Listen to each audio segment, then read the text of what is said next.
நீலகிரி மாவட்டத்திலேருந்து ஹரிப்பிரியான்றவங்க எழுதியிருக்காங்க. எனது திருமணம் முடிந்து 3 வருடங்கள் ஆகின்றது. இப்பொழுது 6 மாதங்களாக நான் என் கணவரை பிரிந்து என் வீட்டில் உள்ளேன். என் கணவர் மிகவும் மது அருந்துவார். எங்களுக்கு குழந்தை இல்லை. அதிக நாட்கள் எங்க வீட்டில் பிரச்சனை தான் ஏற்படும். இதனாலேயே ஒரு சாமியிடம் சென்று கேட்டபொழுது அவர் கடுமையான செய்வினையில் மாட்டி உள்ளார் என்று கூறினார். பரிகாரம் செய்தால் கூட தற்பொழுது அவர் மீண்டு விடுவார், ஆனால் மீண்டும் அதே செய்வினையில் மாட்டிக்கொள்வார் என்று கூறினார். இந்த வாழ்க்கையை தொடர்ந்தால் உன் வாழ்க்கையும் கடைசி வரையில் கசப்பாகிவிடும். அதனால் நீ மற்றொரு நல்வாழ்க்கையை தேடுவது நன்மை என்று கூறினார். இந்த தொடர் பிரச்சனையால் என் பெற்றோரும் அவரை விவாகரத்து செய்ய சொல்கின்றனர்.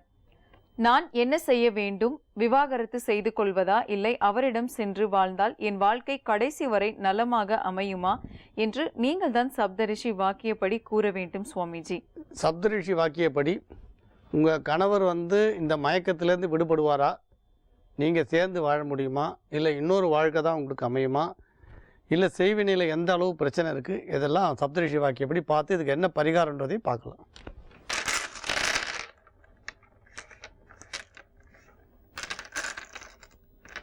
இப்போ உங்களுக்கு என்ன விதமான பரிகாரம் வந்திருக்குன்றதை பார்த்துடலாம். இது ஒன்றும் பெரிய அளவில் நாங்கள் சொல்ல, சின்ன அளவில் தான் சொல்கிறோம். இது சின்ன பரிகாரம் தான். இதை நீங்கள் எளிய முறையில் செய்து கட்டாயம் பலனடையலாம். நீங்கள் விவாகரத்துன்ற வார்த்தையை பயன்படுத்தும் போது உங்கள் கணவர் சேர்ந்து வாழணுமா இல்லை பிரிஞ்சு இருக்கணுமான்றதை பற்றி அவர் என்ன குறிப்பிட்டார் நீங்கள் சொல்ல. அதாவது உங்கள் கருத்தை நீங்கள் சொன்னீங்க, உங்கள் கணவரோட கருத்தை சொல்ல.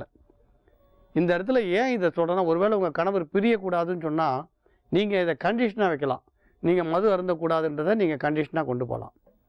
இல்லை அவர் அதை பற்றி கவலைப்படலைன்றதை பற்றியா, இல்லை கவலைப்படுறாரான்றதை பற்றி நீங்கள் குறிப்பிடலை.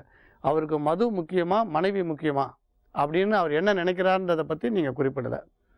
ஏன்னா இது 2 பேர் சேர்ந்த விஷயம்ன்றதுனால ஒரு பக்கமாக முடிவெடுக்காமல் 2 பக்கமாக முடிவெடுக்க வேண்டியது அவசியம். உங்கள் அப்பா அம்மா பொறுத்த வரைக்கும் இது எந்த பெண்ணை பத்துவாளாக இருந்தாலும் எடுக்கிற முடிவு தான். அதிகமான துயரம் வரும்பொழுது மறுபடியும் இந்த துயரம் வந்தால் நாங்கள் ஏற்றுக்க மாட்டோம்னு அவங்க சொல்கிறதுன்றது ஒரு இயற்கையான விஷயம். அதை தவறு நம்ம சொல்ல முடியாது. ஆனால் உங்கள் கணவர் சேர்ந்து வாழணும்னு விருப்பப்பட்டார்னா நீங்கள் கண்டிஷன் போடலாம். அதுலேருந்து அவர் வெளியில் வந்துட்டாரான்னு பரிசோதனை பண்ணலாம். அதுக்கப்புறம் நீங்கள் சேர்ந்து வாழறதை பற்றி தீர்மானம் பண்ணலாம். அதனால் அவர் என்ன நினச்சான்றதை பற்றி நீங்கள் குறிப்பிடலை. அது குறிப்பிட்டிருந்தால் நல்லாயிருக்கும். ஆனால் எப்பயும் சொல்லுவோம், ஒரு உறவை உடைக்கிறது ரொம்ப சுலபமான விஷயம். இப்போ நீங்கள் விவாகரத்து பண்ணுன்னு அப்பா சொல்லிட்டார், ஒரு மாந்திரிகம் ஒரு கேட்ட ஒரு சுவாமி சொல்லிட்டாருன்றீங்க, பிரிஞ்சிடுங்க, செய்வினை கடுமையான செய்வினை இருக்குதுன்னு சொல்லிட்டாருன்றீங்க. இந்த ஜுரத்தில் கடுமையான ஜுரம் மிதமான ஜுரன்ற மாதிரி இது கடுமையான செய்வினைன்னு சொல்லிட்டாருன்றீங்க. அப்போ இந்த கடுமையான செய்வினைன்னு சொல்லிட்டார், அவர் விலகுன்னு சொல்கிறார், அப்பா அம்மாவும் விலகுன்னு சொன்னதுனால உங்களுக்கு செய்யலாமா கூடாதான்னு கேட்டால் அந்த வாழ்னு இருக்கீங்க. முடிவு எடுக்கலாமா வேண்டாமான்னு. நான் சொல்கிறது, திருமண வாழ்க்கையில் உடைச்சிட்டிங்கன்னா அது ஒட்டுறது கஷ்டம். ஆனால் மறுபடியும் சொல்கிறேன், பொதுவாக இந்த மது மயக்கத்தில் இருக்கிறவங்க அன்பான மனைவியை இழந்துடுறாங்க.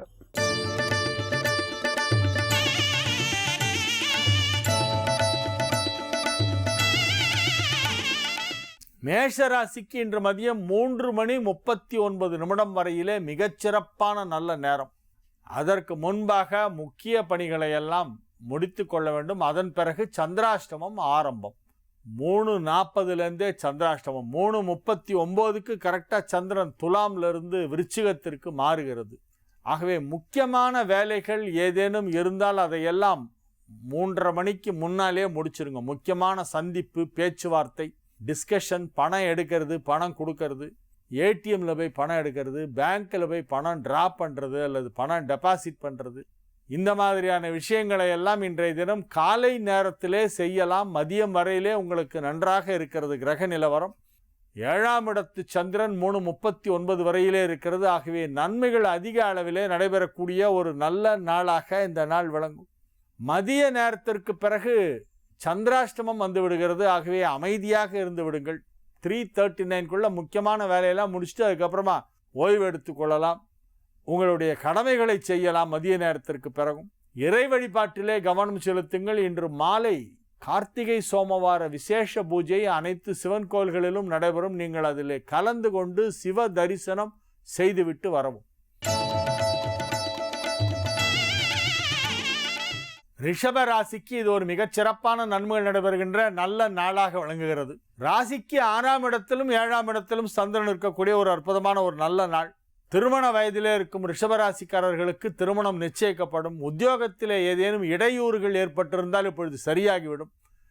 சட்ட சிக்கல்கள் ஏதேனும் ஏற்பட்டிருந்தால் இப்பொழுது சரியாகிவிடும். நீங்கள் வேலை பார்க்கும் இடத்திலே உங்கள் மீது ஏதேனும் அபவாதம் சுமத்தப்பட்டு பழி சுமத்தப்பட்டு உங்களை யாராவது அக்யூஸ் பண்ணி நீங்கள்லாம் ஒரு பெரிய ஏதோ ஒரு சட்ட விரோதமான செயலை செய்து விட்டதாக உங்கள் மீது பழி சுமத்தி ஏதாவது பிரச்சனை ஏற்பட்டிருந்தால் நீங்கள் நிரபராதி என்பதை நிரூபித்து விட முடியும்.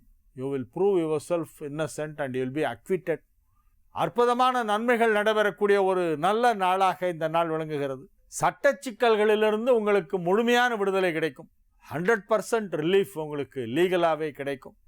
தொழில் வளர்ச்சி, குடும்பத்திலே அமைதி, குடும்ப மகிழ்ச்சி, குடும்ப ஒற்றுமை, ஆரோக்கியம் போன்ற அனைத்தும் சிறப்பாக இருக்கக்கூடிய ஒரு நல்ல நாளாக இந்த நாள் விளங்குகிறது. மாணவ மாணவியரின் கல்வி முன்னேற்றம் மிக சிறப்பாக இருக்கும். மிதுன ராசிக்கு இது ஒரு மிக மிக அற்புதமான நன்மைகள் நடைபெறும் நல்ல நாள். ராசி அதிபதியும் சுக்கிரனும் 7ஆம் இடத்திலே அமர்ந்து கொண்டு ராசியை பார்த்து கொண்டிருக்கின்ற மிக அற்புதமான கிரக அமைப்பு. மாணவ மாணவியரின் கல்வி முன்னேற்றம், கல்வி ஆர்வம் வெகு சிறப்பாக இருக்கும். இப்பொழுது எழுதக்கூடிய தேர்வுகளிலெல்லாம் நீங்கள் அதிக மதிப்பெண் பெறுவீர்கள். சுய தொழில் செய்து கொண்டிருப்பவர்களுக்கு ஏற்பட்ட இடையூறுகளெல்லாம் நீங்கி பண வரவு சரளமாக சுலபமாக கிடைக்கக்கூடிய ஒரு நல்ல நேரம். நன்மைகள் அதிக அளவிலே நடைபெறுகின்ற அற்புதமான நாளாக இந்த நாள் விளங்குகிறது. இது ஒரு மகிழ்ச்சியான நாள். மிதுன ராசிக்கு இது ஒரு மிகச்சிறப்பான நன்மைகள் நடைபெறும் நல்ல நாள்.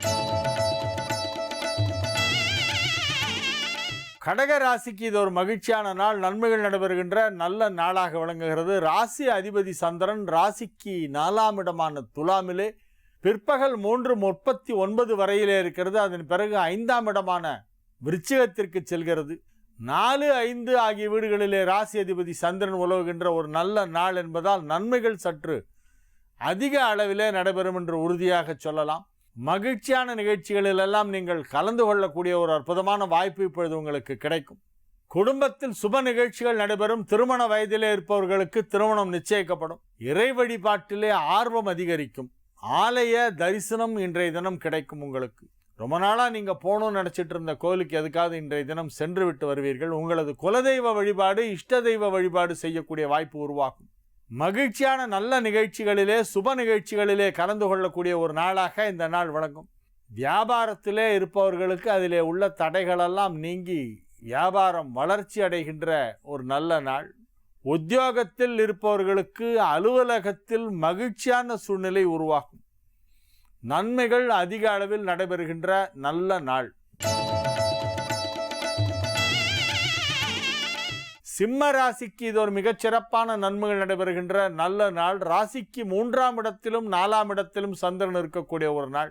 3ஆம் இடமான துலாமிலே மதியம் 3:39 வரை இருந்துவிட்டு பிறகு 4ஆம் இடமான விருச்சிகத்திற்குள் சந்திரன் செல்கிறது. அங்கே சந்திரன் நீச்சமடைகிறது. 12 குடைவன் 4ஆம் இடத்திலே நீச்சமடையும் பொழுது சிம்மத்திற்கு அது நன்மையைத்தான் செய்யும். மேஷத்திற்கு சந்திராஷ்டமம் வரும்பொழுதுதான் சிம்மத்துக்கு நல்லது நடக்கும். நன்மைகள் அதிக அளவிலே நடைபெறக்கூடிய ஒரு நல்ல நாளாக இந்த நாள் விளங்குகிறது. இன்றைய நாள் கார்த்திகை சோமவார பூஜை, 1008 சங்காபிஷேகம், 108 சங்காபிஷேகம், மகன்யாச அதிருத்ரம், மகன்யாச மகாருத்ரம், ஏகாதச ருத்ரம் எல்லாம் ஆங்காங்கே நடைபெற்று கொண்டிருக்கின்ற மிகச் சிறப்பான ஒரு நல்ல நாள். விசேஷமான நாள், இறை வழிபாட்டுக்குரிய நாள், ஒரு சுப முகூர்த்த நாளும் கூட. திதிவார நட்சத்திர யோகங்கள் எல்லாம் மிகச் சிறப்பாக இருக்கக்கூடிய ஒரு அற்புதமான ஒரு நாள். ஆகவே கிரகங்களும் சாதகமாக இருக்கக்கூடிய ஒரு நல்ல நாளாக இருப்பதால் உங்களுக்கு அதிக அளவிலே நன்மைகள் நடைபெறும் என்று சொல்லலாம். மிகவும் மகிழ்ச்சியாக இருப்பீர்கள். பொருளாதார நிலை திருப்திகரமாக இருக்கும். குடும்பம் மகிழ்ச்சியாக இருக்கும். திருமண வயதிலே இருப்பவர்களுக்கு திருமணம் நிச்சயிக்கப்படும். திருமணம் ஆன சிம்ம ராசியினருக்கு குழந்தை பாக்கியம் இப்பொழுது கிடைக்கும். மங்களம் என்ப மனைமாட்சி, மற்றதன் நன்கலம் நன்மக்கட்பேறு. அந்த நன்மக்கட்பேறு சத்புத்திர சந்தானம் இப்பொழுது ஏற்படக்கூடிய வாய்ப்பு இருக்கிறது. மிகவும் மகிழ்ச்சியாக இருப்பீர்கள். இது ஒரு நல்ல நாள்.